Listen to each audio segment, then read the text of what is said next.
right, guys, welcome everybody. Thank you very much for joining us. This is episode 5 of the Pig Show, where we try and talk to pro gamers about a whole bunch of different things, learn some stuff, and also do a little bit of strategy stuff in the background as well. So I am very, very excited to have my friend and longtime StarCraft 2 pro gamer who just hit 10 years with Team Liquid.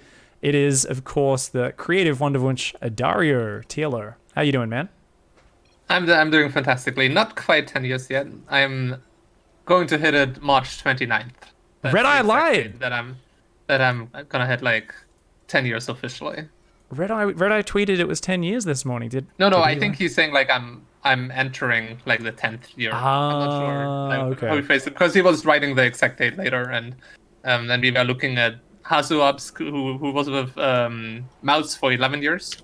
Yeah. So, and if I stay on Liquid longer than that, I should be the longest standing member, like active pro gamer for any professional team in esport of all time. So that's kind of cool. I think that's a record that's going to be hard to beat. So, that's awesome, man.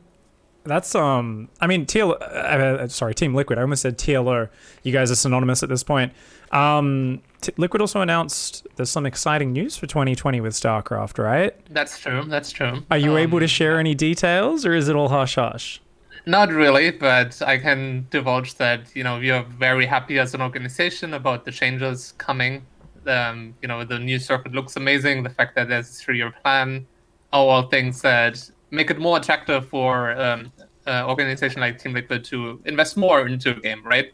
If you never know what's going to happen next. And, last BlizzCon wasn't so great, but we really believe in ESL and DreamHack to run the circuit really well. And Team Liquid wants to support that. And we hope other, big organizations will see the value on StarCraft 2 and maybe follow suit. I think it's really cool, dude. I mean, that announcement obviously has been huge. It's been something where I have had a few people say, oh, Blizzard doesn't care. They're just handing it off in its dying throes and this sort of stuff. And I think a few people did really miss the mark with the announcement that ESL is going to be kind of running a 3-year circuit. The fact that there's going to be some Warcraft 3 is also something very cool, even though I was never competitive at that game.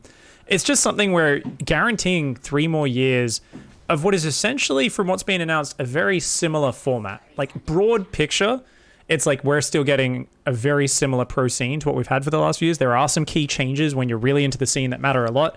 But in terms of just sustainability, like, this is actually incredible. And it's also something where, I mean, we've got our Angel back. We've got Sean. We've got Apollo kind of running a lot of things. I mean, that you've been working with him. You've commentated events with him for ESL. I mean, we know that they know how to do a good show, and we know that he cares a lot about StarCraft. So I think this is actually awesome news. It is amazing, and I understand the naysayers a little bit. Of course, Blizzard will be spending less money not operating that directly, but that's also actually a good thing, because it'll make it more attractive for Blizzard to keep doing that. And at the same time, ESL and DreamHack are way more specialized companies.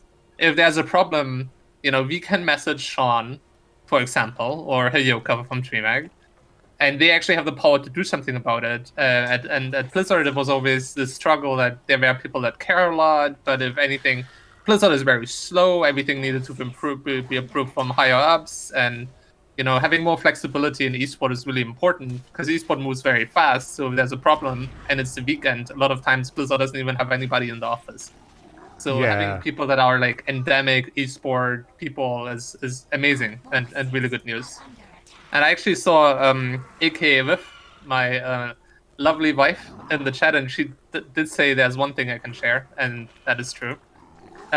She actually just joined the organization as manager. She'll be managing the StarCraft 2 team, which was my duty at this point before.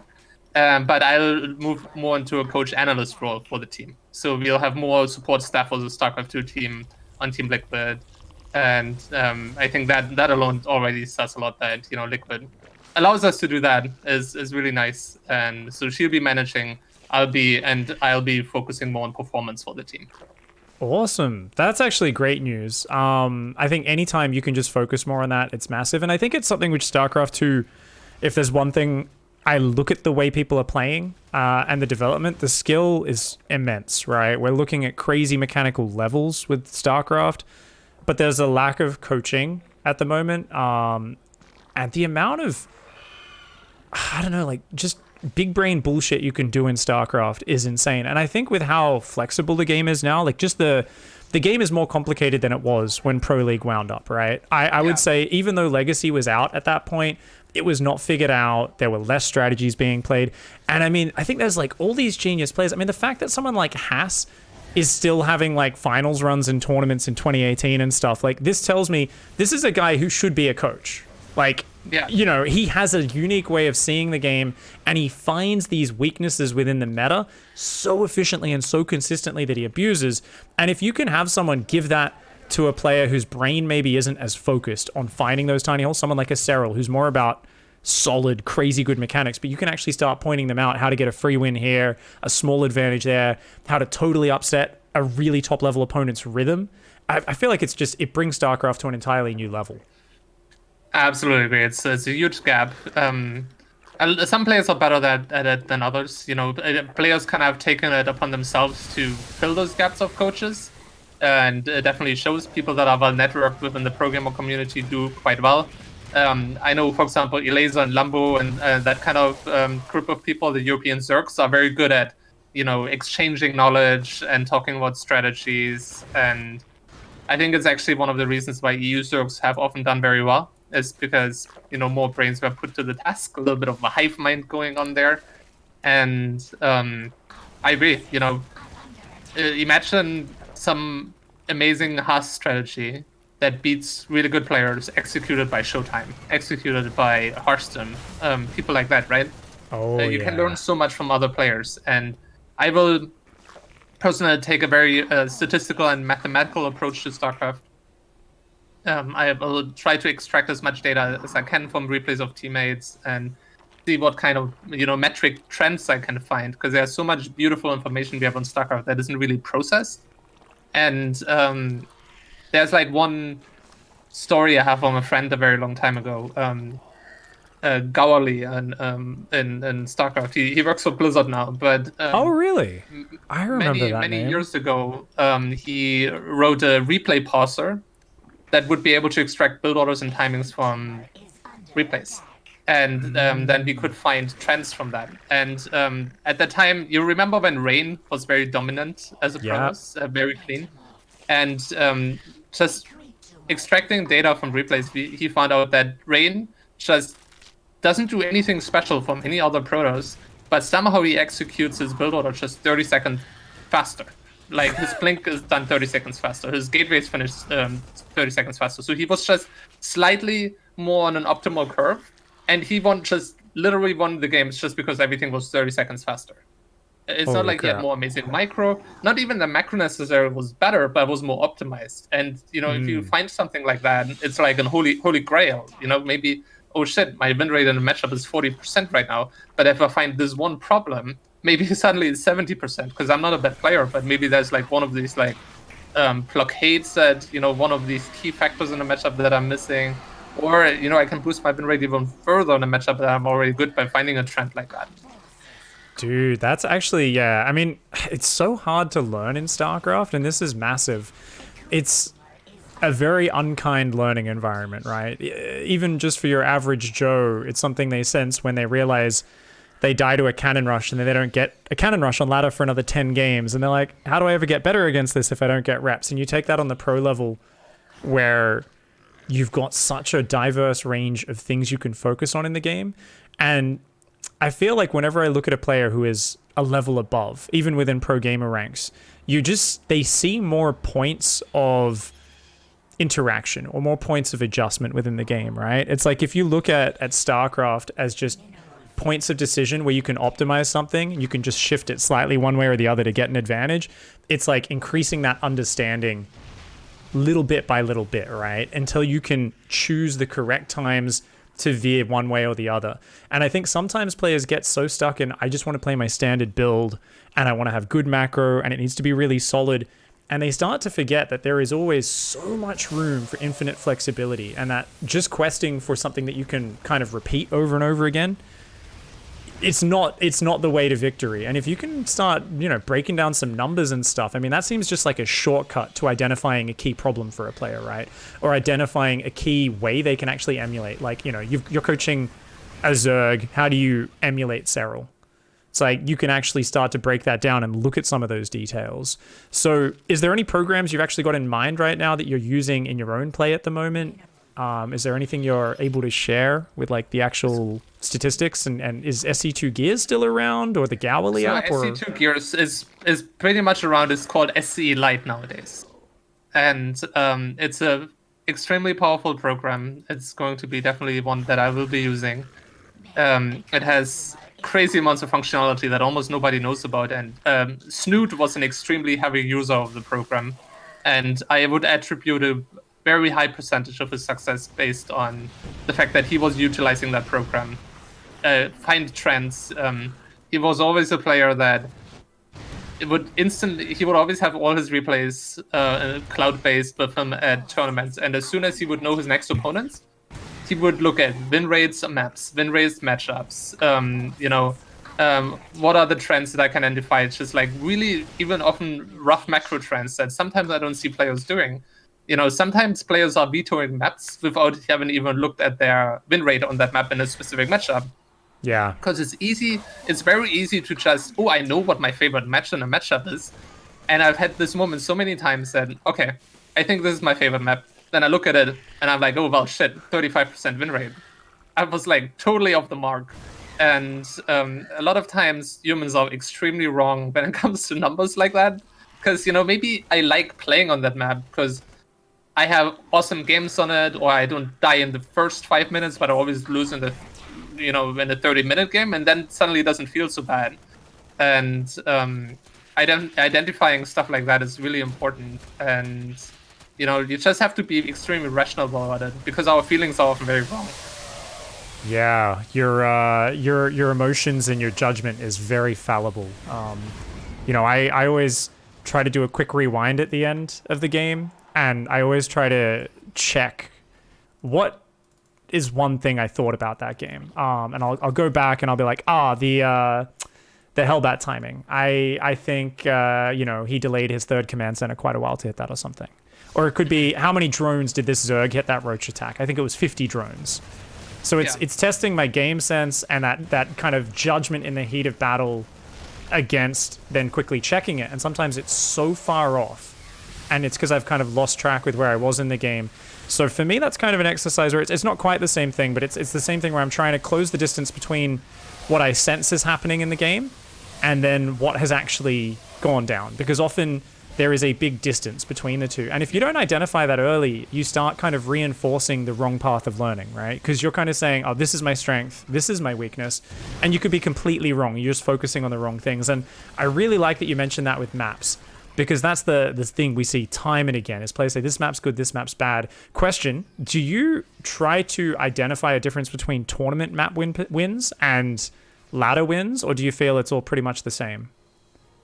Of course, when you play tournaments, things become a little bit more specific, right? Because I'm not playing against every opponent, I'm playing against a single opponent. And then suddenly your data suddenly isn't that big anymore, right? It's like, okay, well, I'm playing against Soul.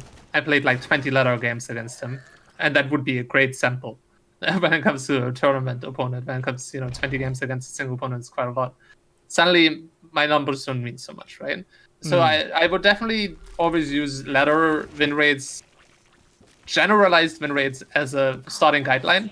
And then I have to make some qualitative decisions where I'm like, okay, now I look at his profile. Now I look at his win rate. And now I also try to remember or look at replays what actually happened in the games that I played against him. And then, you want to shift things a little bit around. But I think there's definitely a lot to be gained still from just taking the general replays as a baseline and then adjust from there. Yeah, I think there's just this power to getting that analysis machine going. So, as you said, swapping to more of a coaching role, are you thinking you're going to be trying to set up kind of group practice sessions within the team? Are you going to do kind of little one-on-one sessions? Is there going to be any sort of organization to it, or are you thinking you'll kind of just have, you know, your team chat as players have problems that arise? You kind of work together. Is it something, you know, obviously you're still competing and working mostly on your own play. It's not like you're a full-time coach, but how much time or what system do you think you'll set up to try and help the rest of the Team Liquid players? So I don't want to divulge too much because there are a few things that I will be doing that nobody else is doing in esport, and I don't want to share that. Keep those secrets, man. Hold them tight. Yeah, but when it comes to just like more basic coaching approaches that anybody can do, I definitely, the key is communication. You know, Starcraft 2 is a 1v1 game, but actually the benefit you can have from your network of fellow players is gigantic. You know, let's say you have one person struggling in a matchup, right? Let's say my worst matchup is CVT. It's like, first of all, it's a no-brainer. Practice with your Terran teammates. Yeah. And also try to broaden your resources when it comes to replays. Because, you know, let's say I'm struggling against Terran. What is the easiest way for me to find out ways to beat Terran? I ask the Terran teammate or practice partner, please give me replays of Zergs that beat you. You know, and then I'll just have something to go from. You know, okay, who's a Zerg that has the highest win rate against you? Fine, cool. Give me your ladder replays against that person. Not the private ones. That's very sacred in Starcraft 2. Nobody shares private practice games. But, you know, ladder games are a free game. Yeah. And just combining your knowledge is so huge, because sometimes you could spend 100 hours on just a totally false premise, and you keep wondering, why am I not winning? You know, why is my win rate so much lower? And then you watch like one replay of like Sarah, and you're like, oh shit, okay, I have 15 drones fewer than him at minute 530. Why is that? Is that just because he's way faster than I am? Probably not. There seems to be like some actual fundamental flaw in how I'm progressing in the early game. And then, okay, cool, I take my second gas way too early. Or because he doesn't take gas, he gets 3 more queens. And then I actually can just drone and have a few links that I spread out, have on hold position, so I don't need to make 20 links. I can only make 10 links. And I don't engage the Hellions until like they're really deep on my creep, and then I collapse on them. And that's why he has 15 drones more than I do. And now I know that, and you know, that's 90% of what I need to do there. I just need to do the same thing as Sarah now, which is, you know, not an inhuman task in that case. Sometimes it's hard, I think, as a StarCraft player to slow yourself down, though, right? And to do that very patient analysis, because all of these things don't jump out at you with the first replay you open, right? There's so much information in a StarCraft replay, and it's just having that discipline to go through that process. Okay, number 1, practice more of the matchup. Number 2, you know, ask for those replays. But then you've also got to give yourself the time to just patiently pore over it and kind of just re-question your assumptions about the matchup, right? Look at the tiny differences and why are you doing the things you're doing. And once you do that, things do start to become apparent. But I remember, and I love that you were talking about Snoot earlier, because he was always a big inspiration for me as well with his methodical, hardworking nature, right?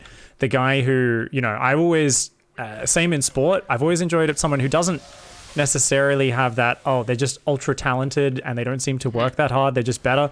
I always like the super hard working, kind of grinding, methodical improvement, but very smart application of their skill in any sort of competition. And Snoot was always so good at that. Remember, ZVP was always the matchup where every couple of months back in Heart of the Swarm and earlier, he'd be like, all right, I have no idea what I'm doing in this matchup again. Let's go back and spend a couple of days just looking at that from scratch. Let's go back. And he said, okay, I won't even play for 2 days. I would just like watch replays of all the different players. I would watch all the VODs, and I would just try to rethink it from scratch and just scrap what my whole ideas about the matchup were and try to rethink the most fundamental steps. And over the course of, it could be a day, it could be 2 or 3 days, he'd rebuild some ideas and he'd kind of write down his ideas and figure it out and start to build it back up from there. So I just, I think that's awesome. This, the power of just being able to kind of rebuild yourself from scratch. I think it's very exciting that you're going to be working there with coaching the players and stuff. I think 2020 is going to be an awesome year. And of course, I definitely look forward to that. and I guess these replays are all from the qualifier from the other day, by the way. So we'll hop straight into map number 2. Or maybe, what map did we just watch for this series with Epic? Was that? Let me check. Let me check in my SC light. It's easy for me to trace back. That was indeed game 1. That was game 1. So Epic managed to take it out there. We don't watch game 2. While we do that, I had a few things I actually wanted to talk about with you. And obviously, natural, organic conversation. It's kind of nice to just talk about all sorts of free-ranging things. And with you kind of doing a bit more coaching as well as a bit more focus on playing, that's going to be exciting. But I want to rewind just a little bit. A lot of us are hardcore Starcraft fans who are watching this and have been around a long time. But it's been a while since we've heard about how you got to where you are now. And you actually sent a really cool little tweet out the other day. So I wanted to link that one up to you. It was the tweet about, it's a brand new year, introduce yourself. What are 5 things that people don't know about you? I'll link that to you on Discord, man. Okay, sure. I just thought this was a really cool little thing because this came across my feed and I smiled at it and I was like, okay, you were born in the GDR, aka East Germany for us peasants, right? Behind the wall. By the way, I just want to clarify, I was literally born and like a couple of months before reunification. The wall was already down. Oh, the wall was already down at that point, right? The wall was down, but the country wasn't officially unified yet. Because you're born in 89? No, 90. 90. 90. So it didn't unify until, I think, August. Like, officially, where, like, the last document was signed, like, this is one country now, like, currencies are gonna be the same and stuff like this. But my birth certificate said I wasn't born in the Federal Republic of Germany. I was born in the German Democratic Republic of Germany. Don't you love how whenever there's a country that splits like this, the names get so confusing for anyone who's not actually part of it? It's like the other day I was watching tennis and there was a Taiwanese player, but she didn't have the Taiwanese flag. She had the Taiwanese Olympic flag because of, the whole Taiwan, China. There's only one China. No, there's two China. And it was just hilarious because like I looked up and it's like, oh no.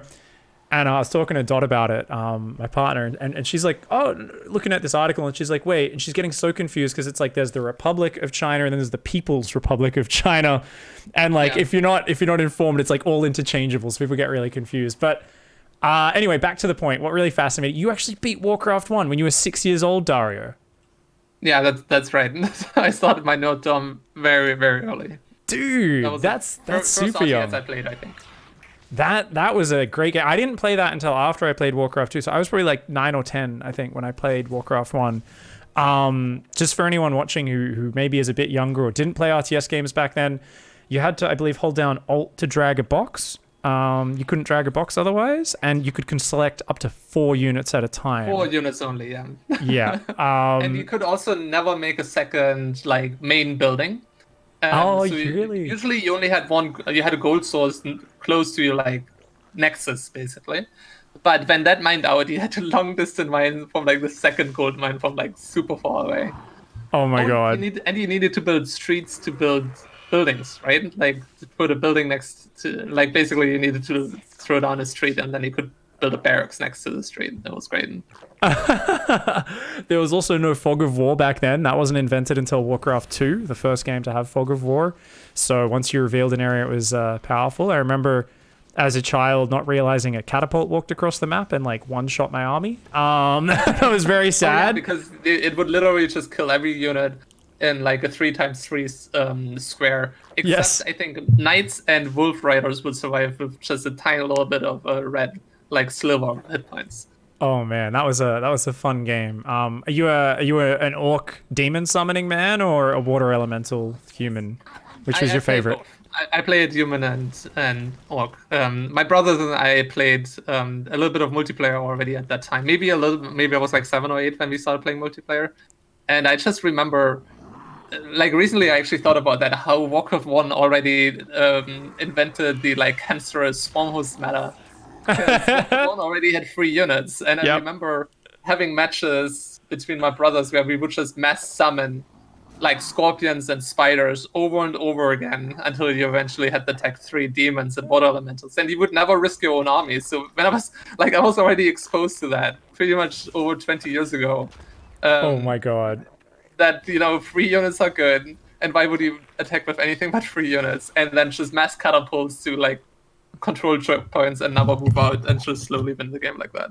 Yeah, it was. I mean, just for anyone who never played, they were so good as well. Like the tier 3 summons were insane. Like, yeah, they were literally better than any other unit. Like they were like twice as good or something as like a knight or a wolf rider, I think. And I think demons were like twice as good as water elementals, right? If I remember correctly. And on top of that, here's like how good design was at that time. The tier 2 spell of the warlock that could summon a demon, or was it? No, it was the equivalent of the priest. Or could basically make a unit invulnerable for I think 40 seconds. It would lose half its maximum hit points, but then it would be invulnerable for 40 seconds. So once you were at a spot where you were close to the opponent, you would just spawn a demon, which is a free energy-based unit, and then you make it invulnerable, and then for 40 seconds it would just like hit your shit. And the counter to that would be to spawn cheap tier 1 summons and just block it. So amazing gaming. Oh my god, dude. I mean, that's it. Like, I think about players who have a unique perspective on games and how they break down problems, and you're one of those players. And I think when I saw this tweet, I realized just how early gaming started for you and how your brain's so plastic at that age, and you were already getting into that competitive environment. You were playing with your brothers as well, and you also said you won a multi-gaming tournament all the way back in like 2007. What was the story behind that? What games were played? Like, how did the format work? So that was a really interesting tournament. I don't think anything like that has again. So you had national qualifiers. Okay, let me try to break this down. So the tournament happens in Lisbon, like the finals of it. It's I think 8 countries are involved that made it to like the offline finals. And you had at the tournament you had Battlefield, you had Stalker. Stalker actually had a multiplayer, like the awesome like post-apocalyptic game. Quake 4, Supreme Commander, which was how my brother and I got in, and what was it? Stalker, Battlefield, Quake 4, Supreme Commander, and I think it had one more game, but I'm not sure now. And each country would send 6 players. But here's the weird thing about it. Any country could decide what kind of team they want to send. So some countries would just send like 5 Battlefield players, and they would just send Battlefield. And some countries, and Germany decided we'll send 2 Quake players, 2 Supreme Commander players. It was a 2v2 tournament, and 2 Stalker players. So we ended up with like this team that plays 3 out of the 5 games. And my brother and I won the Supreme Commander tournament. So that gave Germany quite a few points. So it was based on points. Each like placement in each game would give you X amount of points. And then at the end, each country would just be tallied, and the country with the most points would be this winner, and so on. And we win Supreme Commander. We get completely crushed in Battlefield. I don't think we even won one round. I think my brother and I also played Stalker with the 2 Stalker guys. Oh, I think really? we won 1 or 2 rounds in that. And then my brother and I play Quake 4v4 Capture the Flag with the 2 Quake pros we had. And we make it to the semifinals, and we actually face a team of 4 professional Quake players, Capture the Flag players. And it's just the 2 Quake pros and my brother and I, the big one and I. We are decent Quake players, but definitely never were like anywhere close to pro level. And I remember basically, it was a best of 1 only, I think. Oh my god. Basically, we were put on like, you just defend the flag while the 2 of us like try to, make plays. We didn't even know really how like movement really worked in Quake 4. It was a little bit different than Quake 3. And so we were just protecting the flag room. And my brother had the genius idea. Basically, in the flag room, there was only a railgun, 1 yellow armor or something for people that know Quake a little bit. But no rocket launcher. So to get a rocket launcher, you would actually need to get in the middle of the map, and a rocket launcher is really good to zone people out and capture the flag. But he had the idea, okay, once we only have 1 rocket left, we kill ourselves, because then a rocket launcher spawns wherever you die, and then we can collect it again with the next life and have 10 rockets again, because that's great logic. We kept killing ourselves in the flag room to get the rocket launcher back. So we have a railgun and a rocket launcher, and the game is 0-0, 30 minutes, the game is 0-0, overtime happens, and finally the opponent like manages to capture the flag for my brother and I, and we already think the game is over. But then I think it was Kilson or whatever the other guy was, Chris or something. He kills the flag bearer of theirs, takes the flag, and gets it back to us. And we win, make it to the finals, and that gave us just enough points to become first in the tournament. And we won like an awesome like $2,500 like liquid cooled quad core in 2007, which was absolutely unheard of. It was like a monster of a PC. It was, I think, 25 kilos heavy or something like that. Yeah, it was great. Dude, that's so awesome. Oh man, that is so cool. Like, you know, the old days of esports, like, we're gonna do an Olympiad. Like, you know, this is like it's like the triathlon of esports. You're gonna play all these different games. Oh man, that's so sick. Was that your first live tournament? I imagine you probably would have played other tournaments even before then. Was this the first kind of big one? It was the first one where I ever won anything other than like, I don't know, like a $10 medal or maybe like a modem or something. You know how in the early days prices like that. But yeah, it was my first like real esports success, if you want to call it that. But I know it was pretty meaningful for me at the time. Do you remember the feeling, like, were you just completely pumped with adrenaline in those games? Can you even remember like the experience as someone, because you would have been so new to it back then? It would have been like, you know, on a stage, right? Was it in a convention? Was it in like a CeBIT or something like that, or a Gamescom? It was actually a dedicated venue. I don't even remember if there were like any viewers, or if it was just like for the broadcast. But you know, Damon, like DEMAN. Yeah. He was casting that event. That was the first person from eSport that, other than like Nesco in 2002, that I met, that is still around basically. He was casting the event for Quad V. That was like the broadcast at the time. It's not around anymore. And I know in Supreme Commander, my brother and I were pretty heavy favorites, and we were pretty calm. We won the game, like the tournament, relatively easily. But in the Quake game, there was so much adrenaline because it's not the game that we actually played. And Quake is a very adrenaline-heavy game, so I actually think we got hard carried by adrenaline in that tournament. I couldn't actually I couldn't even understand what was happening anymore after, you know, defending the flag for like 30 minutes straight, and it's still 0-0. It was completely mental. That's awesome, dude. Like, there is something about those. I think about just even playing old like 2v2 tournaments and random things, and I just remember the adrenaline rush. And there's something, especially when you're not experienced in a game, there's so much trying to figure stuff out as you go. And it's like this is part of what I love when I first get into a new game as well, that I don't understand very well. I am trying to figure stuff out as I go, and inevitably there's just more of this excitement and rush because there's so much new stuff surprising me constantly in the game, and I'm like figuring out where the boundaries are of the mechanics and kind of how it all works. Yeah. You played that. That was with the big one, your older brother. You've got 3 brothers, is it? 3 older brothers, that's correct. And the big one is the youngest older brother. Because you're the baby. Yeah, I'm the baby, yeah. You're the baby of the group. So was he the one you gamed with most? Did all 4 of you game? I mean, was this like the ultimate gaming childhood? Were your parents cool with it? Did you ever have the classic battles over you're going to rot your brain sitting in front of that idiot box, stop doing it? Like, how was the family kind of experience growing up gaming so much with your brothers? So my family got a PC very early, especially being like an Eastern German family. And my parents were always cool with it. All 3 of my brothers, all 4 of us played.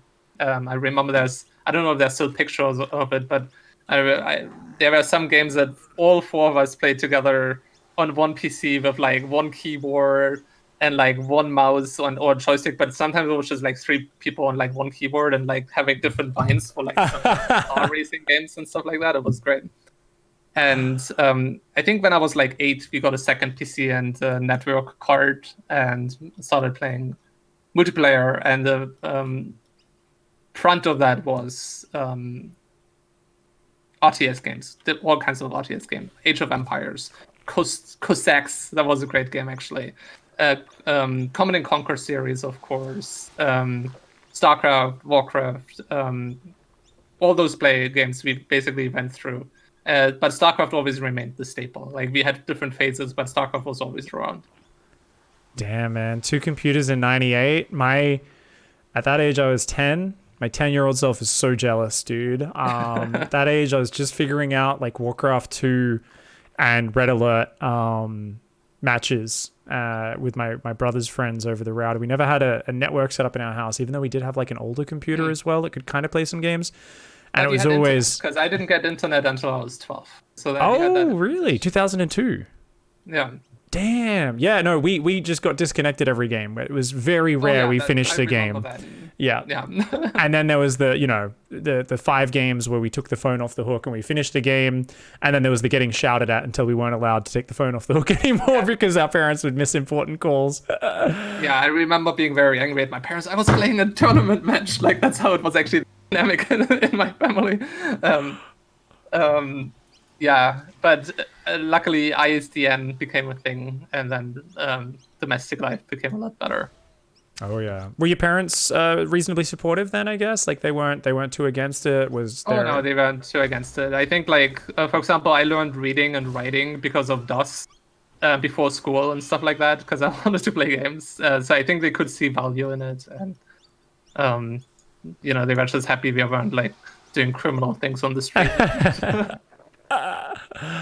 I think I heard stories you were already drinking beer when you were like 11 though, right? So no, not quite. Little rebel. Europe, That's cool. Did you learn a lot from your parents growing up? Were they big inspirations at all, or was it more your brothers, kind of that your older brothers you kind of took you under their wing? Do you feel you learned more? Yeah. My parents always said that basically I was the easiest child to raise ever because you could just like. I would just do what my brothers did. They basically didn't really need to do much because I would just, I was always look at older kids and especially my brothers and try to like copy them and do things and learn from them.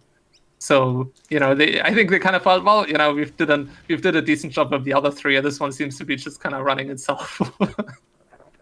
And the big one, that's Oral, right? I'm trying to remember. Yeah. So is he the one you were closest to? Was he the one who, or was it kind of pretty even between them? And at what point, I mean, usually as the young one, you're getting your butt kicked in games. Was there a turning point where you actually started beating your brothers, or you managed to take down the big one, or you became better or even with them? Yeah, he was definitely my main competitor. For the longest time, he was probably the strongest player, followed by my oldest, and then Arvid, my second oldest.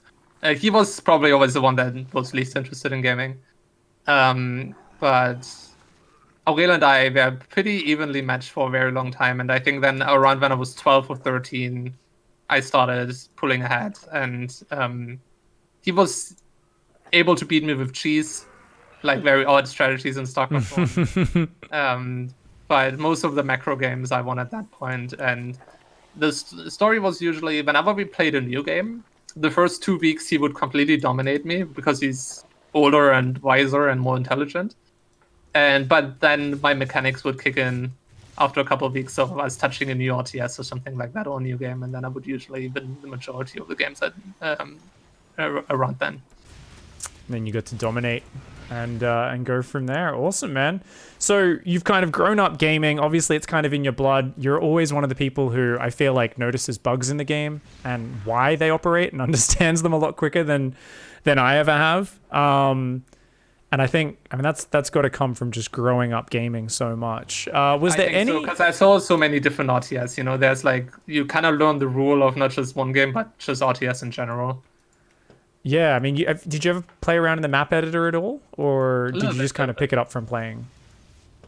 Yeah, I did a little bit of map making, but never like really the like arcade kind of maps. Usually, just trying to make maps. Like multiplayer maps. Yeah. Okay, cool. Never really playing around deeply with the mechanics or anything. Awesome. So you've now developed into a powerful Zerg player. You did have some hard moments, I think, along the way. which you also mentioned in that lovely tweet, which I really enjoyed because it made me think about who Dario is as a person, that you cry a lot. You said it's really good to cry. You cry a lot. You try to be, you know, open with your emotions and stuff. And Yeah. I think that kind of makes me think about you started as one of the huge names in Starcraft 2 with some of the coolest plays, huge on, you know, Husky's channel and in GSL and all this sorts of stuff.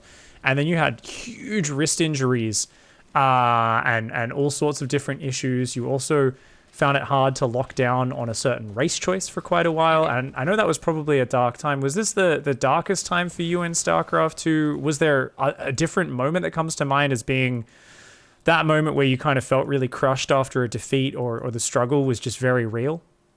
Well, yeah, it was around, I guess, like my post-Korea time. So like late 2010 to like 2011, leading into 2012 was very difficult for me. It kind of started off with me moving to Korea and starting to experience pain pretty much right before then. Right after like I got my first contract, right after I started making some money off StarCraft.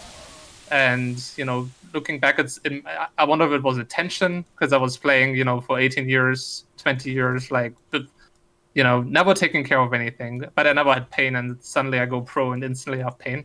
So I wonder if it was a lot of tension from that, expectations. And then I went to Korea, and I was just kind of playing through the pain, which in hindsight was not very smart. But I was pretty strong. I was definitely always like in the top 8 of ladder on the Korean server. I won my first round in GSL, and then a little bit of more bad luck struck. I got chickenpox while I was in Korea, living with 15 other people in one team house. Oh my god! And adult chickenpox is no joke. And I just, you know, one day I started noticing these, you know, just like growths on my hand, and I'm like, okay, that's not good. And I started feeling sicker and sicker. I went to hospital where nobody spoke English. Our team manager from OGS helped a little bit. I got some meds that I don't even know what they were in hindsight, because if it was antibiotics, that wouldn't have helped because chickenpox is viral. And then I'm just out for like 3 weeks. I'm just lying in bed. I'm in massive pain. I feel awful. And I get matched up with one of my OGS teammates, Hyperdub. At that point, I had about a 95% win rate against him in practice games, but then I needed to play against him in the next GSL round while having chickenpox. They just put off like a massive amount of makeup on my face. I was starting to be in the mend, but I still had like the things everywhere. And I lose. I'm pretty unhappy about that. I also like struggle mentally at that point, living with so many different people. You know, I was in a bunk room with 7 other people, 4 bunk beds. Yeah. And it was just very stressful. So I went home from Korea. And around then is, I guess, when MLGs started coming around. And my pain in my wrists, you know, just progressed, became worse and worse. But at the same time, I had this sponsorship deal with MLG that I was sponsored by Sony. I was one of the featured players for MLG, and they would fly me out to every event. And I think because of like early performance in the MLGs, I was automatically seeded into pool play, which I guess was like top maybe 32 or something like that. And that would last for the entire year. So for the entirety of 2011, I was already always in the top 32, but my performance was atrocious at that time. I was in so much pain, I couldn't practice anymore. And then every tournament I had to go, I was contractually obliged, and also wanted to. But I just, you know, place top 6 to top 8 in groups every single time. And the community gave me a lot of hate for like, oh, like he's just clogging up the spots, you know, TLO sucks now. At that time, the StarCraft community was a lot more toxic than nowadays. So that was definitely a difficult time, like both dealing with, you know, basically living the dream that I wanted to since I was 12 years old, and then achieving the dream, and then things don't really go the way I imagined, right?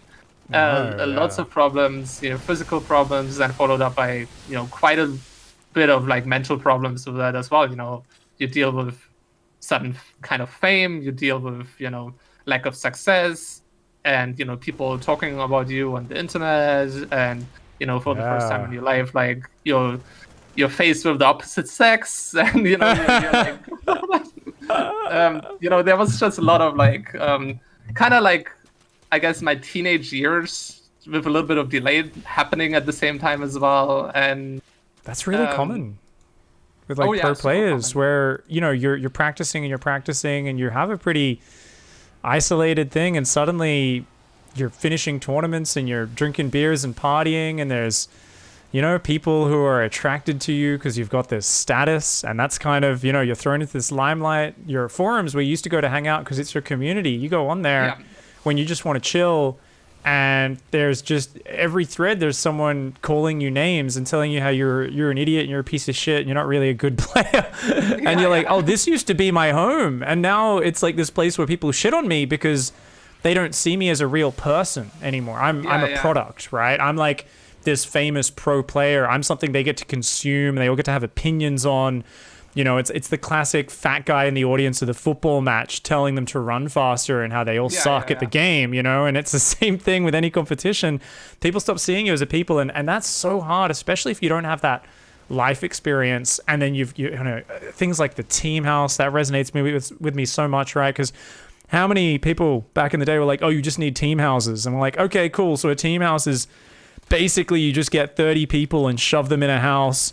The same way it's like illegal immigrants for construction work or something. And this is not healthy. It's totally unhealthy. It was super glorified, and some people still think that's like an awesome thing to do, but we know so much more now, and it really was kind of like working in a sweatshop.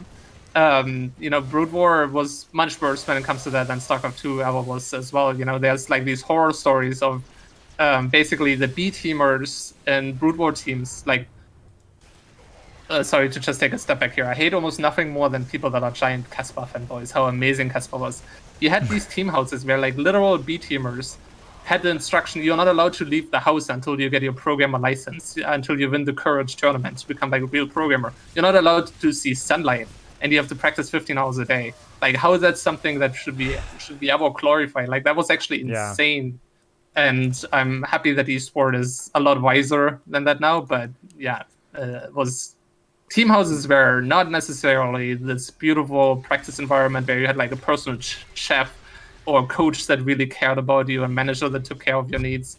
People don't realize like how shitty a lot of those team houses were back in the days. Yeah, I mean, you hear the stories of like there's these B teamers who just are used as like, no, your job is just to memorize certain builds to emulate a player. This good player's got to play all day, and then you've just got to do them a billion times against him. So you're not even able to like really focus on developing your own style as much, because you've just got to be the practice dummy for the top player, the star player, so he can prepare for his match. Oh, and you've got to wash up the dishes, and there's this whole thing. And I don't know anything about K-pop, but I've heard it's the same in K-pop, where they just like cram them in these houses. It's like lose weight, work out all day, practice singing, practice, everything. Make sure you're beautiful at all times. Any physical blemishes can just ruin your career. And it's the same thing where it's like, and then if you make it big, I mean, they still have full power over you at that point. So it's a very weird system. And don't get me wrong, it's like, having players inundated in a system of Starcraft is great for development. And there's some shared knowledge and information that was part of the Korean scene, but that wasn't necessarily just because it was like, oh yeah, no, it's because we don't let people go outside. Like, that's crazy. That's insane. And I mean, I've seen so many foreign players as well go down that route of like, well, we've just got to play 14 hours a day. I used to think the same thing. I was like, I just got to play more every day. That's it. I just got to, imagine I'm in a Korean team house, which means I just grind all day. That's all. And it's like, that's so not correct. I've seen so many players suddenly take a step back and say, I'm retiring or I'm taking time off. And months after not really practicing properly for a while, suddenly we actually see them develop into playing smooth, awesome games. I mean, I even think of, what was it, TY? Right after, Kesper fell apart, and then it was 2017 where he started suddenly winning a crazy amount of money. And I was like, maybe he just didn't thrive in that environment. And maybe when he had that freedom and was more relaxed, he was suddenly able to play his own style. But I mean, there's so much for having balance with everything. And if you look at professional athletes, how many professional athletes practice 14 hours a day? No one. It's insane. And you say, well, it's different. Their muscles get exhausted. The brain is a muscle. It gets exhausted. It gets stressed as well. And in a game like Starcraft, you need to be relaxed. Physical. It's also highly physical. You know, Starcraft 2 is a game that will injure you if you play it too much. Or, you know, there's certain muscles in your bodies that tense up. Starcraft 2, I think, out of every esport, pretty much is the one that requires the most physical activity. Even, you know, you're sitting, but there's still a lot of stuff happening. And, you know, I still think there is something to be said about like hardcore grinding for like bursts of time. You know, I think when you're trying to become mechanically perfect, I think it's acceptable to go through an early period where like, okay, you know, I'm 16 years old. You know, I don't have any pain. I'm invincible. I have summer holidays. I don't have anything to do. Okay, the next 5 months, 5 weeks, I'm gonna play StarCraft for 10 hours a day. I think there is definitely something to be gained from that. But at a certain point, you should step back and you know, focus more on balance, do different things. And you definitely have diminishing returns, right?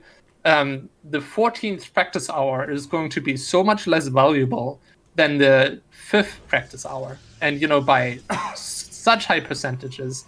You know, we all know like the evidence that our brains need periods of thinking about it to actually process things, and that after X amount of hours, our brain actually is incapable of really making much use of new information anymore.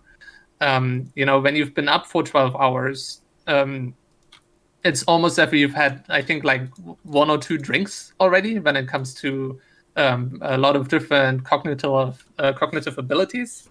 And, you know, when you've already been practicing for 14 hours, you've also been up for a very long time. So your brain isn't right anymore anyway. And, you know, at some point you have to think, okay, what makes more sense? Should I add hour 9 and 10 to my practice regime? Or should I spend hour 9 and 10 doing something completely else, but that might help me become a more resilient person, a smarter person, a healthier person? And the answer to that is, in 95% of the times or more, always yes. Do something else. You know, go exercise. Go prepare a nice meal that you can eat off the next 3 days. Do stretch. You know, do something fun that actually, you know, you don't hate yourself and you're just like only living for one thing that makes you highly unstable because of that one thing doesn't work out. You know, your entire emotion is dictated by that. And so grinding 14 hours nowadays for established programmers, not something I'd ever recommend. Not something I'd ever recommend for almost anybody. Yeah, absolutely. I mean, I think any game, any competition, but even just, I think anyone who's worked very hard, maybe there's someone who's grinded really hard to become a lawyer, passing some exams, or a doctor. And I think anyone who's grinded hard at anything difficult in life knows that with extreme dedication and hard work, and like you said, you can grind for 5 months or something pretty much nonstop and do that. You can have these periods of extreme exertion, but the skill which is just as important to develop is the ability to relax as well. And that's something some people never learn and end up just building themselves into this stress cycle where they're tense all the time and they get stiffer and stiffer and they get hugely diminishing returns because they just keep thinking the answer is to just grind harder. And sometimes it's to find a way to relax yourself physically, mentally, and doing that is just as important to get the benefit out of those periods of extreme exertion. Otherwise, you do burn out and you do just start to fall apart. It's a good segue here into that discussion as well. Sorry, what were you going to say? Oh, I was just going to add, you know, and if you don't care about anything but performance, you know, that still holds true because your performance is going to suffer from not doing those things properly. I think it was quite a few years ago, which, you know, kind of reinforced what I already believed, is I saw a statistic about productivity per work hour of industrialized countries. And South Korea, out of out of highly developed nations, South Korea and Japan had one of the lowest productivity per work hour of the entire planet. and countries in Western Europe had some of the highest, and usually countries that had more holidays, more maternal and paternal leave. Countries like Germany and like Nordic countries, where France, they are one of the highest, most productive countries on the planet because they have the best work-life balance, and those things just apply very universally to most things. Starcraft is not so different from anything else in the world. I think that's one of those important things. Almost anything we do as a human is pretty closely related to so many other things that we're doing, and we can learn so many lessons from different disciplines. Yeah, there's so much information out there. So, I mean, you kind of said young Dario wasn't very healthy, wasn't really exercising or watching his diet at all. You were just your typical gamer nerd. So obviously that's part of what led to, the wrist pains. You weren't paying attention to your ergonomics. You weren't exercising. You were probably getting very tense. Once, like you said, there was that pressure. Suddenly you were getting the dream. You were getting paid to be a pro player and getting to go overseas and all sorts of stuff. What's changed? What's the system like now? Let's talk about, I mean, obviously there's always room to improve, right? I'm sure you're not perfect, but I know you've come a huge way. I'm always seeing your, social media tweets of all this bloody healthy avocados and whole grain breads and all sorts of nice things. I think I saw, was it radish slices and like dill on eggs on toast or something the other day? It was Yeah, like shout out to AK for fixing me a beautiful breakfast. That looked awesome, man. I was like, that actually is a really interesting combo. I've never had that. Yeah, it was super tasty. So definitely a lot of things have changed. But it took a very long time for them to change. I recognize those things are important around like 2011, 2012. I was talking to some coaches, like some people were starting to enter like the scene that were interested of just getting experience coaching players. And one of these people was Robert Yip, who is still active as a coach in League of Legends nowadays. And he's a psychologist, right? Yeah, performance, sports performance and psychologist. And he helped me, he taught me about how diet works and how important exercise is, and we had like a call every week and just talked things out, and it was very helpful. But from there on, I went through phases of doing great, exercising every second day, eating well, to being in good shape, not having as much pain again. But then a lot of times I crashed again. I did poorly at a tournament, or travel disrupted my routines. And, for esports, you travel a lot, and keeping up a routine is very difficult with travel. So for years, I was pretty on and off. Even though I was advocating positive lifestyle, I wasn't always living it myself. Of course. And no one does. I think, yeah, it's always easier to say than do. And I think the thing that has changed the most for me is, that I married my wife this March, and I've settled down with her and her daughter. And I think it's become a lot more, my life has become a lot more structured because of that. Just living a family life. Yeah. And she's been extremely helpful, supporting me. That I think the last 2 years have been the most stable when it comes to keeping a routine, exercising, being healthy, and trying to be a role model to our daughter as well. That I think those are the main things that pushed me over the edge of actually finally more consistently being able to do the things that I want to be doing. An update from Whiff actually as well. The radishes are lemon soaked and salted. I've got to try that. That is awesome. I gotta check that out. I totally hear what you're saying. I agree so much as well. So health is something I've advocated for a long time, and I was very bad, even while being this is great. I gotta do more of this, guys. I wish I did this more. And I was so inconsistent for the longest time. And I remember when I was getting into commentating and 2016, I remember there was 1 month I spent a week on planes, physically on planes, an entire week in a month. Yeah. And if you want to think about ruining any sort of focus on health or exercise, I remember that was it. And 2017 slowed down a bit with travel for me as a year, and I remember it being something where suddenly I was able to get rhythms going, focus really hard on building those good habits, right? Habits, make certain things effortless. The problem is when Yeah. you're traveling a lot, it's impossible to keep habits. You need to constantly be reworking them, building new triggers for when you do this or when you do that, finding ways to get an approximation of the same diet that you obviously can't get while you're traveling. You never can. But you've got to try find something like similar. bring as much as you can from home that you can just be consistent with, you know. Stuff like that is super important, and don't make excuses of like, oh well, today's a travel day, I'm not follow the routine. You know, you can't trust humans. You always have to just follow the system. And also, I want to take a step back, by the way, when I was saying like, well, what changed is that I got married and have a family life. Yeah. That's not necessarily the key. You know, don't run out now and find somebody to marry. I think what I'm trying to say there is I found something else that makes me happy, and that's like important to me, other than just the game I'm playing. Yeah. You know, when I'm coming home from a tournament now, I have that to come home from, and you know, competing isn't everything. I'm not defined by that. I'm like a human being with like relationships and interests, and I think that's so important for mental stability, is that you don't only define yourself by the thing that you want to accomplish. Because if you don't accomplish that thing, you like, as a human, you just completely fall apart, which makes it harder to accomplish the thing you want to accomplish. Yeah, it's actually crazy. So let's go through some of the details, because I'm sure some of the people listening are like, come on, Pig, ask about the details. Okay, so let's talk. Diet is a good starting point. What's your diet like these days? Is it general concepts of health? Do you count calories? Is it just very natural unprocessed foods, low carb? What are we doing?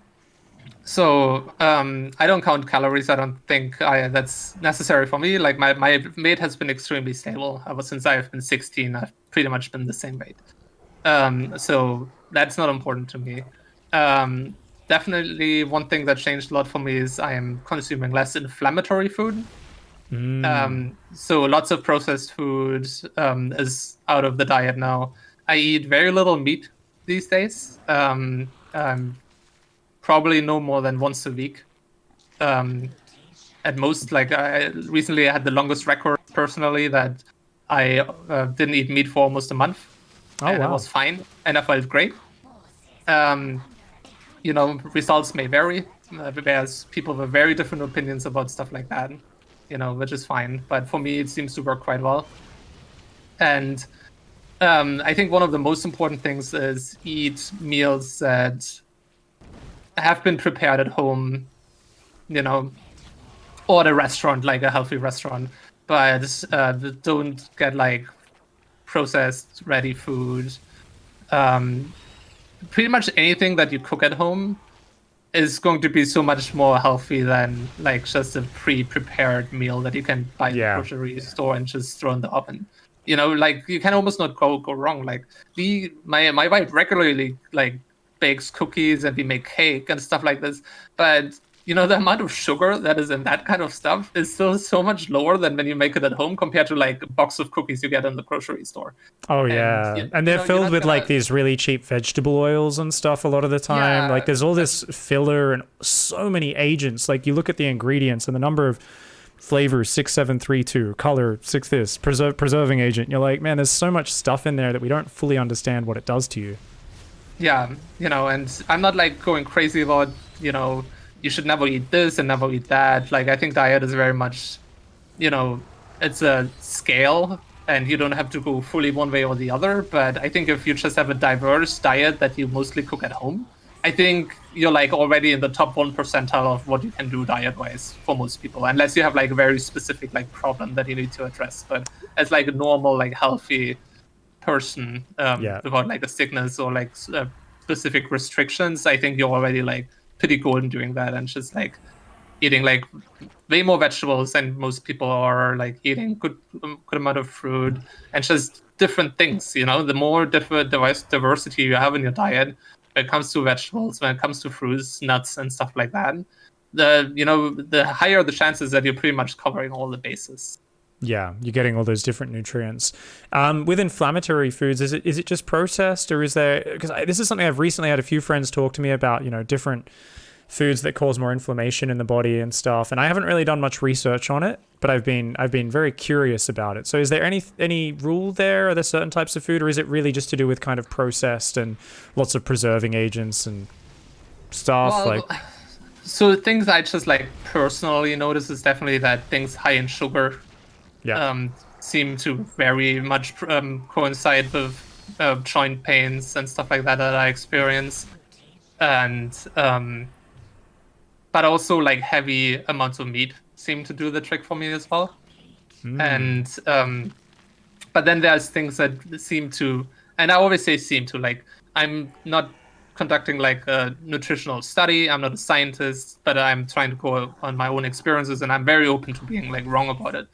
But there's things that seem to help me, like consuming a lot of lemon, ginger, like turmeric, things that have been attributed to less inflammation.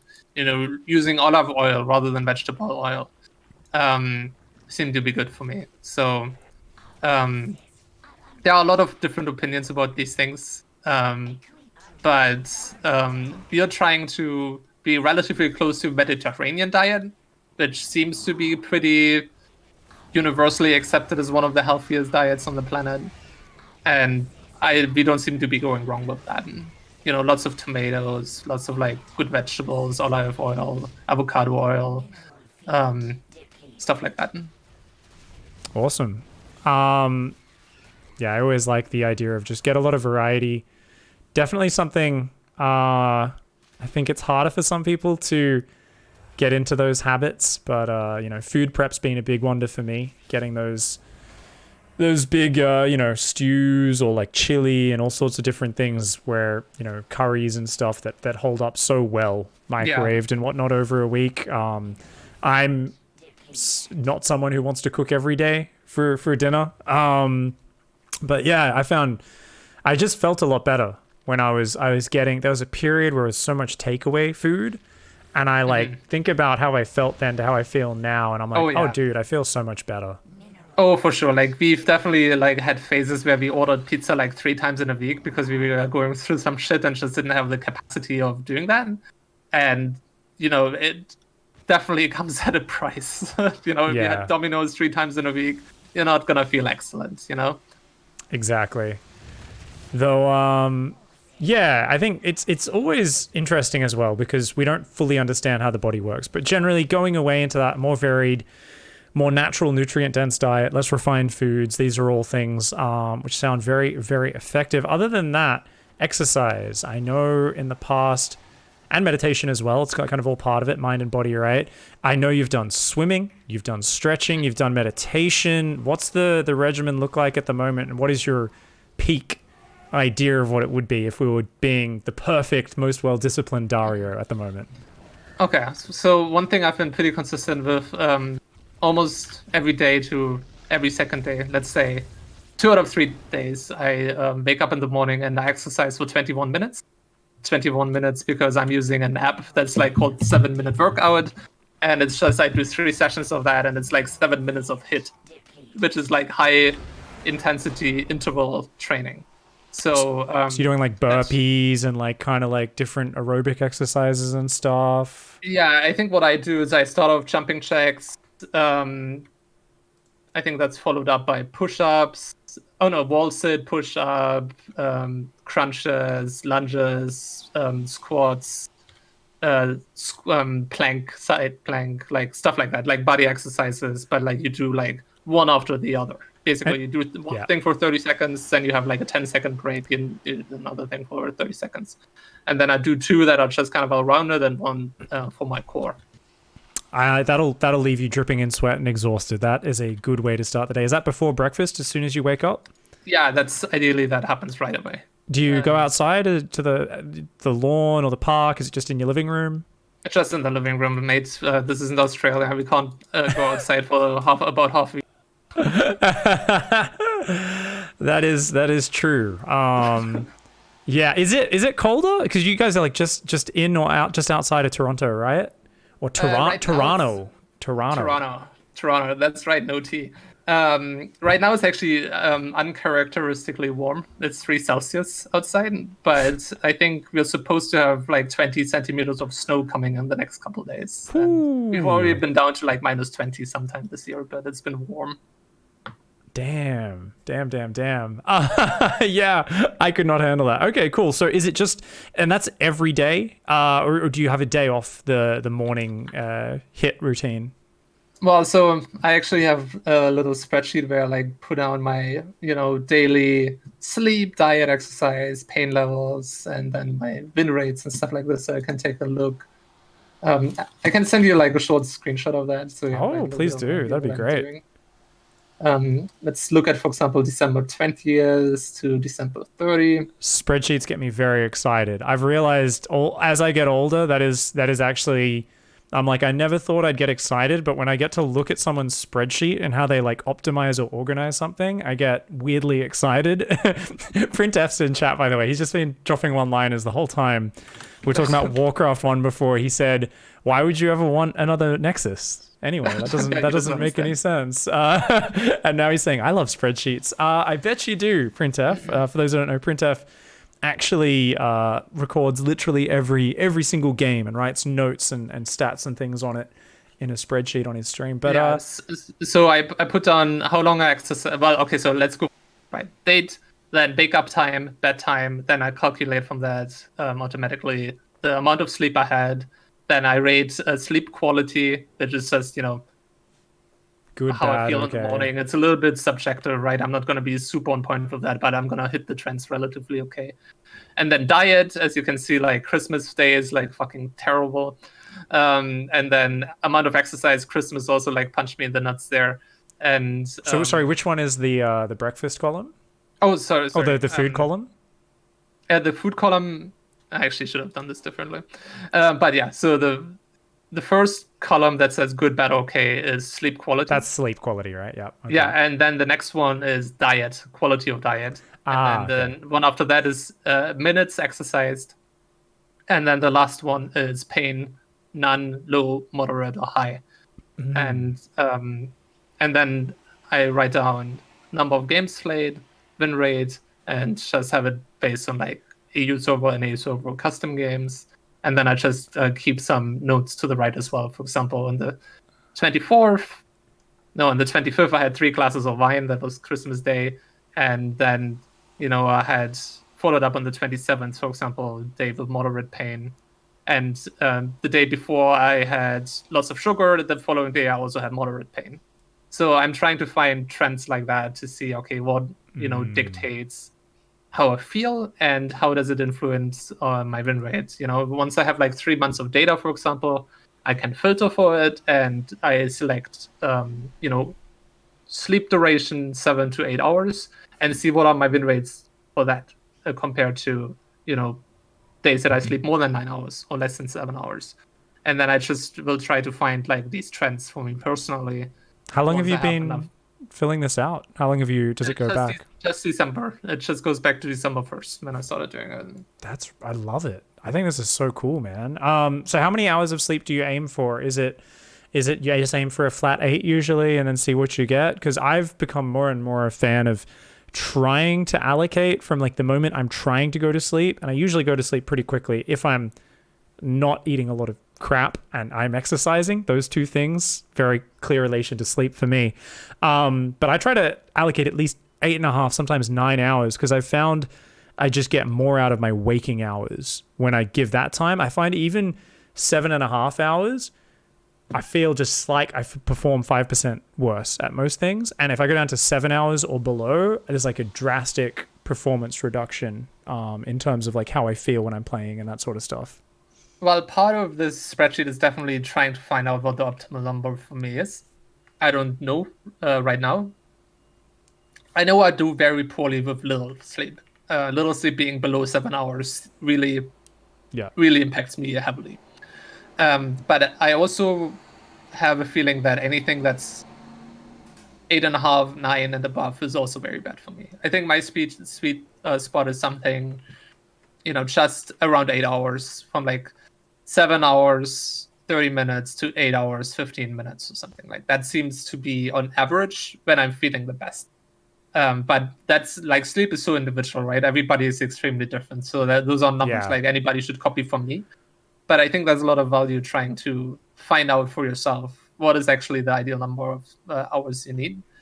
And one way you can try to do it, for example, trying to sleep without an alarm clock and see when your body wakes up naturally. But we can also teach ourselves to sleep in a certain way. Consistency, for example, seems to be extremely important for my sleep quality. So now I'm aiming to always go to bed, sometime from 11 to like 11:45 and have that window, and then get up relatively early. I seem to have more productive days when I wake up early and go to bed like at a pretty reasonable time. Yeah, I'm a big fan of the waking up without an alarm. I was listening to someone talk in an interview, I can't remember where, just about how much they prefer it, and I was like, yeah, why am I not? Because I remember usually my favorite time of year is summer because I start naturally waking up earlier before my alarm goes off. So I wake up, go, oh, my alarm goes off in 5 minutes, turn my alarm off, and it's just such a nicer way to start the day. So I'm a big fan of that, and I'm trying to work into my schedule now. I've just kind of hit the reset button on a few things. I'm trying to work in the waking up with no alarm. I'm only about 50-50 in the last few days so far, but we'll see how we go. I think it can make a huge difference. So meditation, is that something you're still practicing? What's going on with that? That's something I'm actually lacking at the moment. I haven't really spent too much time on that. I do like a little bit of mindfulness. So after each 3 hours of practicing, I usually lie down on a foam roller, just like across my spine, just lie on it, and ice both my forearms and wrists after a long session, which has seemed to really reduce long-term pain for me. But that's probably the time I am the most still and just sit there and am aware. And once in a while, I do a little bit of yoga and too. But I haven't yet dedicated like actual. Okay, these 15 minutes I'm going to meditate, or these 15 minutes I'm going to really practice mindfulness. So that's definitely something to incorporate, but I'm not currently practicing it. Did you first get into mindfulness back when you had your wrist issues and with Robert, or did he suggest it? Is it something you just kind of had already dilly-dallied with and kind of? Yeah, like I've dabbled, but I've never like actually spent like super much time on it, to be honest. Okay, cool. So no earth-shattering revelations, being able to gain more mental control that carried over into your game. Just something where you're like, this is a nice practice, bit calming, but no real like, oh, I need to make this a daily habit and routine because it's got such crazy benefits or anything like that. It might have, but I just haven't spent enough, energy and time on it yet. Fair enough. Okay, cool. So I am very curious, by the way, to see, I really want to do another show with you down the track where I want to see if you're still doing the spreadsheet because I'm super curious what you come to with the findings for that. And that's actually inspirational. That's super duper cool. So other than that, I mean, we've got an idea now of how your life has changed. You're way more organized and healthy. Is there something I kind of want to bring the conversation around to now is digesting losses and learning and how that process has evolved over the years, and if you feel there were any kind of eureka moments where you realized you were learning wrong or you were processing losses, whether on the ladder or big tournament games, wrong, and you maybe developed any systems or strategies or ways of thinking about competing and learning and analyzing your losses that helped you jump to the next level. Were there any kind of intersection points where you feel like you went on a different path of self-improvement with processing ladder games, tournament games, and improving at Starcraft?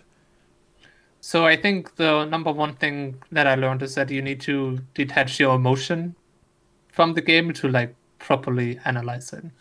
And how much emotion matters. There's, for example, certain players that maybe I can't stand their playstyle, or maybe they're not my favorite person on a personal level. Even fire kick. Yeah, for example, he would be somebody that like gets a little bit to you, right? Because he plays like a piece of shit, and he also acts like one. And then when you enter a match like him, I feel like you're already agitated because you absolutely hate losing against a player like that.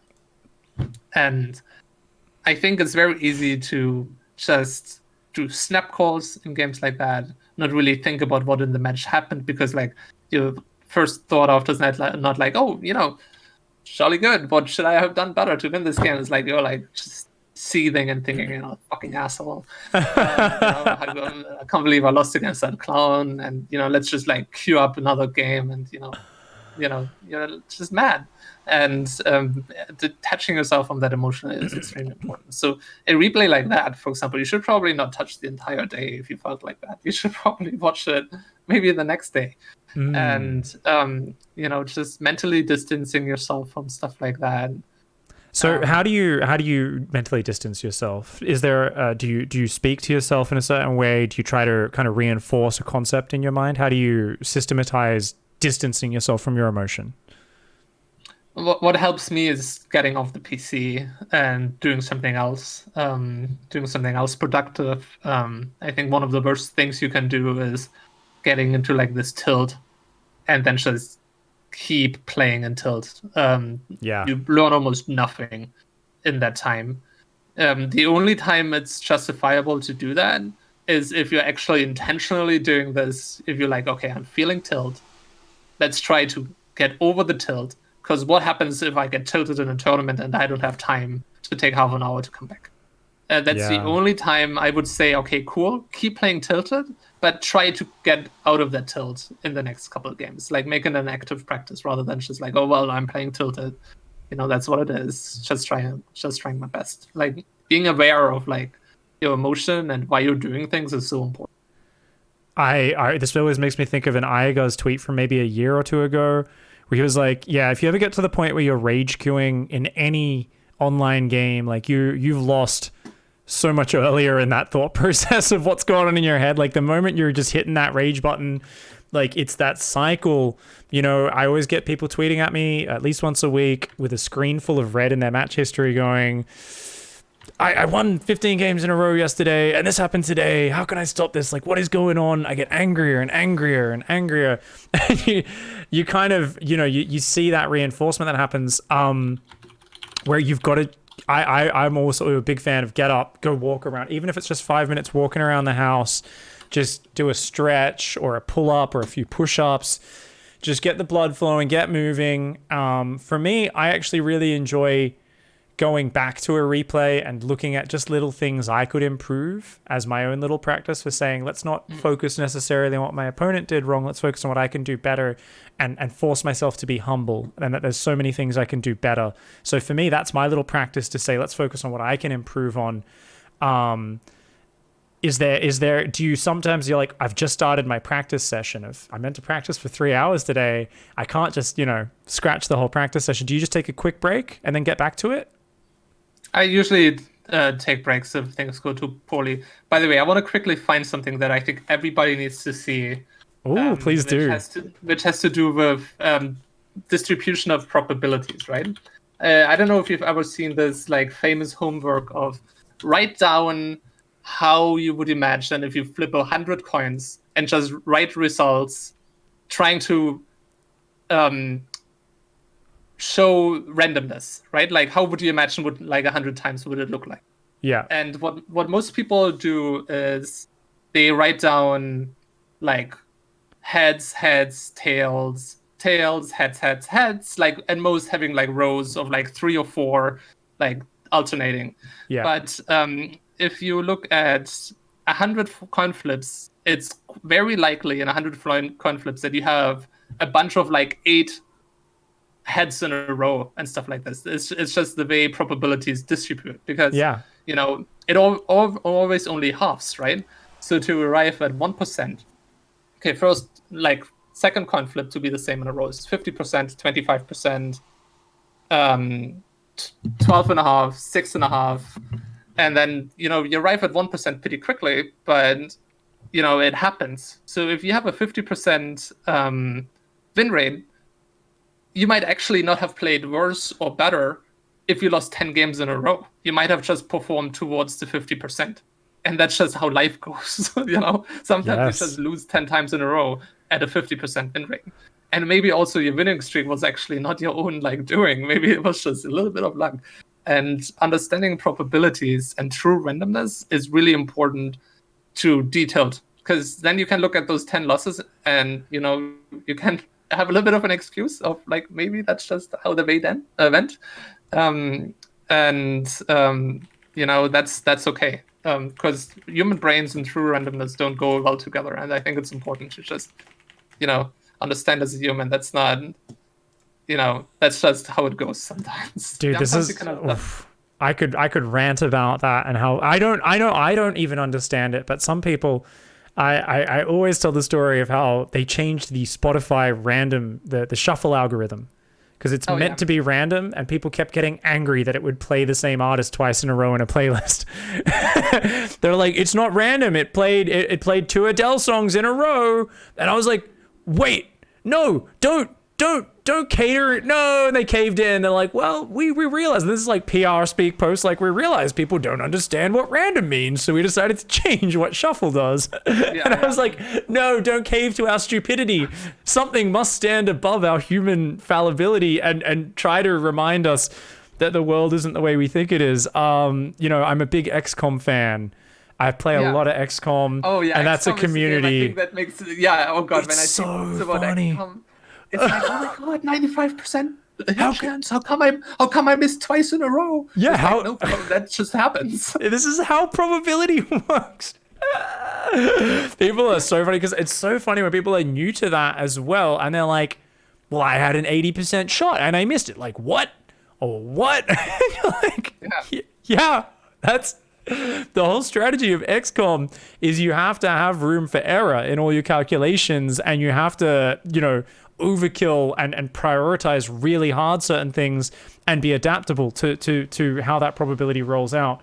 And it's so funny because people just don't get it. And I remember even myself being tilted early on playing XCOM. I can't believe I missed a few of these shots in a row. And someone was like, over the course of a level, you're gonna have this many engagements, this many shots, you're gonna miss, and it was you're gonna miss 7 85% plus shots. And I was like, oh, and I was thinking it would be 3, 2 or 3, and it's more than double what I assumed, just because we suck at probability, we suck at maths. Our brain is really bad at computing it. And to bring it back to Starcraft, if you've got a feedback loop there where you're saying my value as a Starcraft player, which often is entwined with our ego, it's our value as a human and how smart and how much status we have as an elite Starcraft 2 player. I play the hardest game in the world. You get that feedback loop. Like you said, you could be playing good games, but things just don't go your way. Oh, your scout barely missed that doom drop going into your main. Do I hate myself for that and call myself a shit player? Or is it, there's an element of probability in that, right? And there's certain things that can stack up. You could play players who are just really good, also playing the styles you're bad against 8, 9, 10 games in a row. But if we let it turn into a thing that says, no, I'm bad at the game, we stop looking objectively at the game, it becomes terrible. So are there any markers you try to check for? If you're ever feeling a bit tilted or upset, or you're like, am I just not playing that good? I'm losing to these players I normally beat. Is there a way you kind of force yourself to look at objective metrics in the game to double check and say, am I actually playing bad? Or is it simply my opponents are playing well and this is, a bit of just probability working its magic? How do you remind yourself that you're maybe not playing bad just because you lost a game or 3 games in a row or 4 games in a row? Especially as a Zerg player, I think there are very clear indicators of, am I actually playing poorly, or am I just hitting very good opponents, or is this just bad luck? And as a Zerg, I would always look at supply blocks with overlords. Nobody gets hit harder than that than Zerg, and I think a Zerg is the easiest to get supply block because supply is not very linear. I look at creep spread, and I look at drone count. If my drone count is also just completely wrong in the first 5 minutes of the game and I'm not hitting those benchmarks, then I know I'm playing poorly and I need to address that and change something. And then one thing, I guess you also want to look at like how did actually the last final fight of the game happen? Because it's very easy to play well for 15 minutes, and then you just took that bad engagement, often for no reason, and then you always have to just think about this little kid in Finland who's totally okay with losing their fourth base to a bigger army to get a better fight, because the value of losing that base, maybe 1,000 minerals at most. Losing your whole army, priceless. So assessing patience and stuff like this. Am I just like running into the opponent's army because I think my race sucks and they still have 200 supply and I have nothing? LOL, Terran is so overpowered, Protoss is so overpowered. Or am I just being a total idiot and didn't send an overseer out, missed all my spells, and took a fight that I don't need to take? It's there are so many ways you can play wrong in StarCraft that you just need to make sure Yeah. Because the rough part of StarCraft is, right, like there's two ways to play wrong. There you can just not be playing well mechanically that day, but also you could just be doing the totally wrong things, and sometimes they're intertwined because, for example, if I'm about to have a huge fight, but I don't have enough vision, I make the game infinitely harder for myself. I could finesse myself out there with like perfect reaction speed and micro, but if I would have just an overseer there and I could have pre-planned my fungal growths and my neuroparasites, suddenly I would need only 30% of the skill to actually win that fight. Yeah. So there are so many interactions like that you have to be very honest to yourself of like what's really going on there. Yeah, I think that's so useful though. You've got that experience where you start going through that massive list that you just kind of said there of these are the things you force yourself to look at. What do I see time and again in my own play if I'm super tilted, but obviously a lot more in players I'm coaching or talking to is, I just died because of this thing. And there's this, our ego wants us to simplify the game down to like it just fucked up the thing, but it doesn't really want to hang on and process the loss and really digest all those little details, right? And the moment you digest those details, you can distance yourself and you can start to get a bit more of an objective view of specifically what mistakes are happening, what other things do they make harder in the game, what do they lead to being harder and harder, and you can start to break down the game a little bit more objectively. I think this is harder more than anything when we have a hard tournament loss. And I mean, bringing it back, it's not just if we lose to a player we don't like a Fire Cake who's a bit of a dick. I think we all agree with that statement. Sometimes we just lose a hard game. Haas beats us in a tournament. You've been competing for such a long time. Oh, dude, you must have like this filing cabinet of painful losses. Is there one that comes to mind as the most painful and in StarCraft? And is there a system for dealing with that? Do you go back and watch those games, or do you try to just forget about it and never think about it again?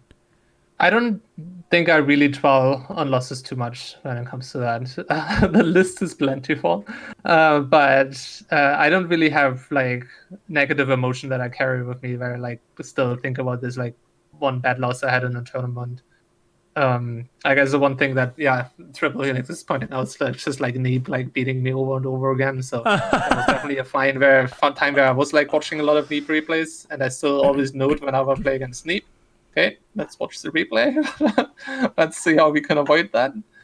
And there's definitely opponents that I lose to regularly that I just have more in my scopes and try to analyze a little bit more. That's how I try to deal with that. So there doesn't seem like there's a lot of mental resistance there to that. I think a lot of players have a lot of their ego does get in the way of processing that. It sounds like, I guess you've been at this for such a long time. It's not a personal thing at this point. It's just, hey, you're going to lose games competing as a StarCraft pro. It's part of the business. It's just a day-to-day thing. I think it's an advantage of being an older player. People always, talk about how amazing young players are, and there are advantages to being young. You're more, indestructible. You don't need to hit all these check marks to be an amazing player. You can kind of do whatever and be good. Being older comes with some advantages because you've been through shit, and I think you're probably more resilient. You don't have as much ego. Anybody that has as much ego when they're almost 30 compared to a 16-year-old is seriously doing something wrong in their life, or was an absolute, was a Buddhist monk when they were 16. So just keep yourself in check. Don't think nobody is. Don't beat yourself down, but everybody's fallible. We all make mistakes. No need to be like super pissed at that. I think these are some wise words. This is something we can all hang on to.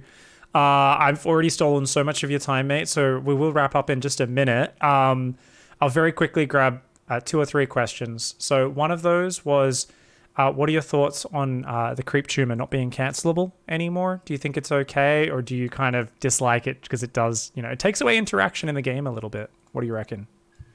So I actually absolutely hated it when I saw it initially, but I've come around to think, okay, actually this seems to be fine.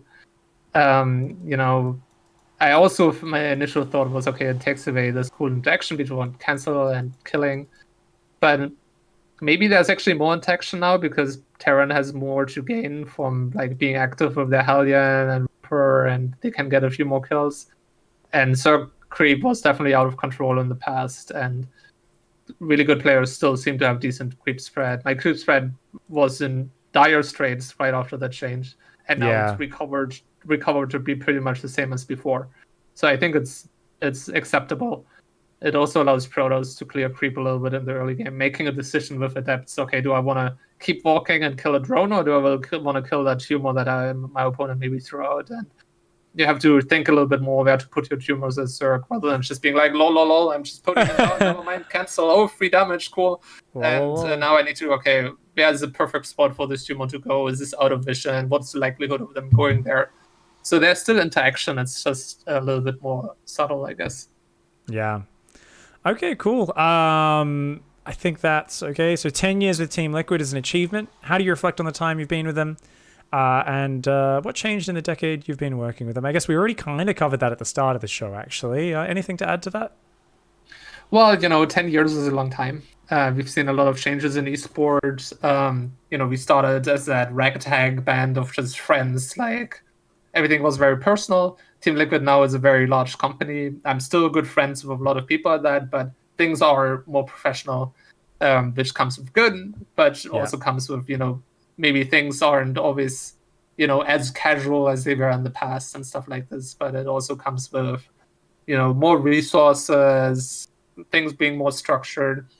So, anybody that has been part of a small company that becomes a big company probably always has a little bit of love-hate relationship with that development, because good old days, it was just the 5 of us or the 10 of us, and everything was so much fun, and things can still be fun, but it's a large company to work for, so of course some things are different. A little bit of insight there behind the shroud. One last question from Twitter before and then maybe at most one question after that. And this was, any favorite cheese? Plus, specifically, the more interesting part of the question is Alpha Star. You worked with it for a long time. Are there any strategies that you adopted from it at all? I'm going to guess as a Zerg player, no. But did you learn anything strategically from it? As a Zerg, I didn't really adopt specific strategy. Also, we saw Serral actually use an alpha strategy at Home Story Cup with the Queen Ling Roach all-in. So we saw a little bit of that. But ironically, one of the things I learned from Alpha Star is that you can sometimes trick humans the same way you can trick an agent, an AI, and that humans sometimes aren't as smart as you think. So I have like this one anecdote I have one ladder game that is a perfect example of that. It was against Namshar, not to call him out here. And I think I screwed something up in the early game, like forgot an overlord or something like really stupid. And I was like, okay, how do I still win this game? And one thing you can do to exploit AI is often by giving them something that they think really increases their win rate quite a lot, especially in an incomplete information game, right? you can trick them. Okay, like here's some free units, you can take them, but I'm like maybe slowly like pulling it away and buying some time for something else. And if that hits, I win the game. So I just need to buy 10 seconds. So here, look, some units, kill them, be distracted. And humans are a little bit better at ignoring like very obvious baits, but sometimes they're not. So I had this game against Numshar where I was just massing speed links. And I sent down like a couple drones in my natural. But I realized, oh fuck, those 4 circlings of Numshar are about to just walk up my ramp, and I'm gonna lose the game. So I almost like pretended I made a mistake with my drones in my mineral line, where they would be an extremely attractive target for the 4 circlings, and I let him kill like 3 or 4 drones on purpose, while killing the circlings. So then his circlings died and didn't scout my main, and I just ran out with like 40 links because I killed the overlord or something like that. And he didn't have anything to scout it.